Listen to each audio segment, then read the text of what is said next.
आप देख रहे हैं आकांक्षा न्यूज।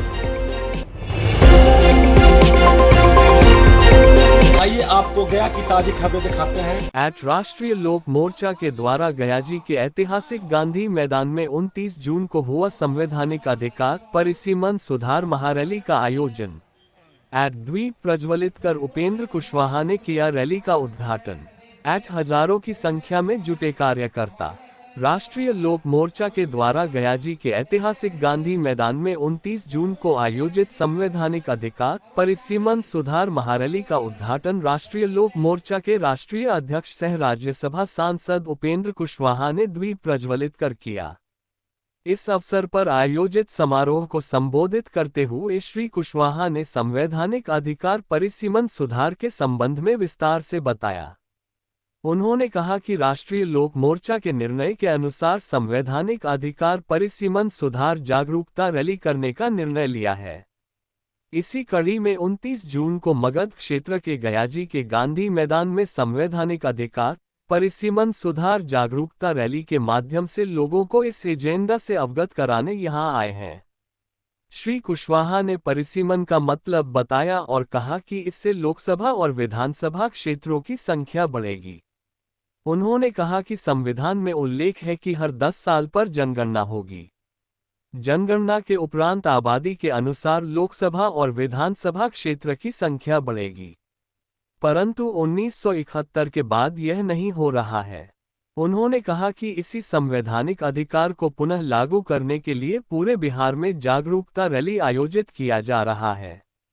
संविधान की व्यवस्था के अनुसार आजादी के बाद सबसे पहले 1951 में 1961 और 1971 की जनगणना के अनुसार लोकसभा सीट निर्धारित हुआ था। उन्होंने बताया कि पूरे देश में 1951 में लोकसभा की 494 सीट, 1961 में 522 और 1971 में बढ़कर 543 हुआ था। इसी व्यवस्था के अनुसार आगे भी परिसीमन होना चाहिए था, परंतु 1976 में आपातकाल लागू था, जिसके कारण संविधान में परिवर्तन कर इस कार्य को रोक दिया गया, जो अभी तक रुका हुआ है। इसे रुकने से बिहार और बिहार के अगल बगल के राज्यों को काफी नुकसान हो रहा है। उन्होंने बताया कि अगर पुरानी व्यवस्था के अंतर्गत वर्ष 2011 की जनगणना के अनुसार परिसीमन हुआ रहता तो बिहार में 40 लोकसभा सीट की जगह 60 सीटें हो सकती थी। बिहार विधानसभा की संख्या भी बढ़ती, लेकिन नहीं हुआ, रोक दिया गया। अगर संख्या बढ़ती तो हमारा सहभागिता बढ़ता, SC, ST और महिलाओं की संख्या में भी बढ़ोतरी होती।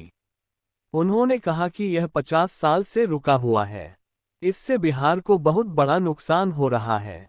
अभी तक संविधान की व्यवस्था है, उसके अनुसार 2026 में रोक की सीमा समाप्त हो रही है, लेकिन साउथ के नेताओं ने एक फ्रंट बनाकर परिसीमन नहीं हो इसके लिए अभियान चला दिया है। दूसरी ओर परिसीमन हो इसके लिए हमारी पार्टी ने फैसला लिया है कि परिसीमन का कार्य आगे हो, इस बात के लिए अभियान चलाएं। इस मुद्दे के प्रति लोगों में जागरूकता लाने के लिए ये कार्यक्रम आयोजित किया गया है। घूम रहे हैं, वह सुप्रीम कोर्ट और हाई कोर्ट की इस व्यवस्था के खिलाफ बोलने की हिम्मत नहीं जुटा सकता।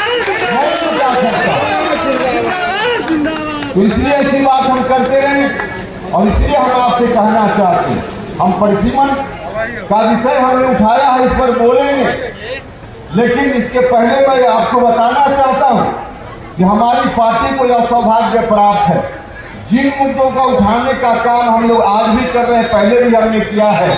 कोई दूसरा राजनीतिक दल या किसी दूसरे राजनीतिक दल का कोई नेता इन मुद्दों को उठाने का काम आज भी नहीं कर रहा है, इसलिए आज की तारीख में राष्ट्रीय लोक मोर्चा की अहमियत को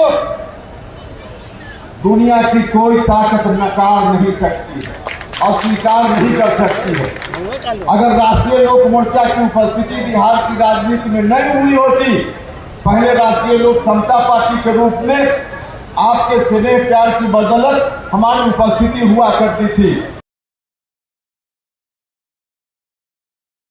छेद करेंगे और इन सवालों को लेकर वहां जूझने का काम करेंगे। मिलकर ताकत देने का काम कीजिए। भाइयों और मित्रों, हमने अपनी पार्टी के एजेंडा में कॉलेजियम के साथ और भी कई विषय को जोड़ने का काम किया है। अभी वाल्मीकि नगर में हमारा शिविर हुआ था, उस शिविर में हमने कई मुद्दों को लेने का काम किया। उसमें कॉलेजियम भी है, उसमें परिसीमन भी है और भी बहुत सारे मुद्दे हैं। लेकिन उसके साथ साथ हम गया की पवित्र भूमि पर खड़ा होकर जब बोल रहे हैं तो गया की पवित्र भूमि से जुड़ा हुआ भी एक सवाल है, उसमें हम उस सवाल की पहले चर्चा करेंगे और फिर परिसीमन के बारे में हम बोलने का काम करेंगे। और वह सवाल है बोध गया का टेम्पल एक्ट।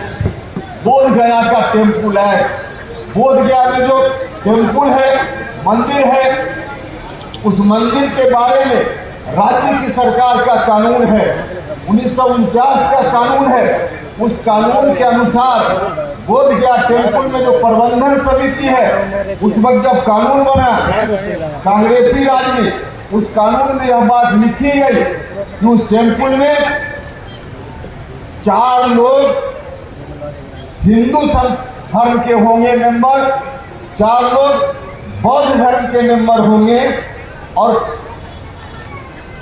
गया जिला का कलेक्टर अगर हिंदू है तो वह उस कमेटी का अध्यक्ष होगा।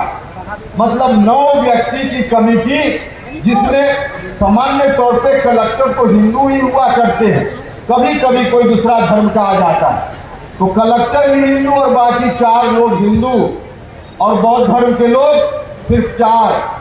तो अल्पमत में बौद्ध धर्म के लोग उस कमेटी में, बाद में चलकर 2013 में उस एक्ट में संशोधन हुआ और उस संशोधन के हिसाब से यह कहा गया गया का कलेक्टर हिंदू नहीं भी हो, किसी भी धर्म का हो, तो भी वो अध्यक्ष बन जाएगा। इस संशोधन के बाद भी कलेक्टर सामान्य तौर पे हिंदू ही होते हैं, यह सब लोगों को मालूम है। तो आज भी उस कमेटी में जो हिंदू भाई है उनका बहुमत है, जो सनातनी भाई है उनका बहुमत है। मैं भी हिंदू हूँ, हम कोई बौद्ध धर्म को नहीं मानने वाले, हमने बौद्ध धर्म से व्यक्तिगत रूप से दीक्षा नहीं ली है, हम भी हिंदू हैं। लेकिन हिंदू होने के बावजूद हमने अपने धर्म शास्त्रों में देखा है, पढ़ा है, वसुधैव कुटुंबकम की बात हमारे यहाँ होती है। पूरी दुनिया को हम अपना परिवार समझते हैं, यही हिंदू धर्म है। और जब पूरी दुनिया को हम अपना परिवार समझते हैं तो क्या इतनी उदारता हम नहीं कर सकते कि पूरे देश में करोड़ों टेम्पल है हिंदुओं का, वहाँ पूरा का पूरा हिंदू भाई चलाएं, उसमें कोई दिक्कत नहीं है। लेकिन जहाँ करोड़ों आपके जिम्मे है, एक जो बौद्ध लोगों का टेम्पल है उसको बौद्ध धर्म के लोगों को मुकम्मल सौंपने का काम हम नहीं कर सकते। हमको कहना चाहिए, हम हाथ जोड़कर कहना चाहते हैं, जो सनातनी भाई हैं उनसे हाथ जोड़कर आग्रह करना चाहते, कोई टकराव की बात हम नहीं करना चाहते।